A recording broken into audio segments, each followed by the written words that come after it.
So, our Heavenly Father is very merciful, but He does have His limits.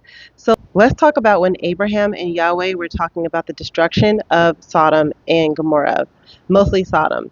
When the Heavenly Father came to Abraham to tell him that He was going to destroy Sodom, they didn't talk about Lot. They actually began to talk about the people and ask about there being any righteous people there. And the Lord knew that Abraham had Lot over there, and he knew that he would pray for Lot to be saved. So that's why he went to Abraham because the Lord knew that he could save Lot. And Abraham actually went down the line of of what the Lord may give mercy on. And so he started out with 50 people, and he asked that if there was at least 50 people over there in Sodom, would the Lord save those 50 people? The Lord said yes. Then he went from the 50 to 45, then he went down to 30, 20, and then 10. The Lord went ahead and left after 10 because the Lord was like, okay, if he gets to like 5, the Lord really didn't want to not destroy Sodom, which is why he left after 10, I think, because Sodom had did some pretty horrible stuff, and they were doing some very sinful things before the Lord's eyes. And yes, they were, sexual deviancies, and the Lord did not want to save Sodom.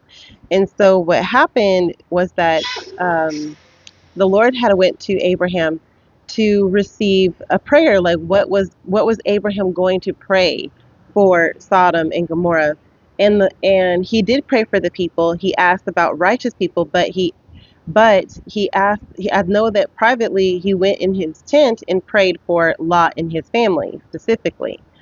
And so, because that's what, righteous people do, they'll pray for their family. And that's what the Lord was really there to retrieve, was Lot and his family. And so the thing is, the Lord will find you if no matter where you are, He always knows where you are. So, one, the Lord will find you, doesn't matter where you are. Two, the Lord will find somebody to pray for you if you cannot pray for yourself. Three, the Lord will go out of his way to save you no matter what, because those angels dragged Lot out of that place. So let's think about it. Um, so what do you guys think? Do you guys think that the Lord was very merciful at this point whenever it came to Sodom and Gomorrah, or do you think that he was not? Because a lot of people don't realize that they were committing some pretty heinous crimes, that the souls after they died went up to the Lord and complained about the things that happened to them at Sodom.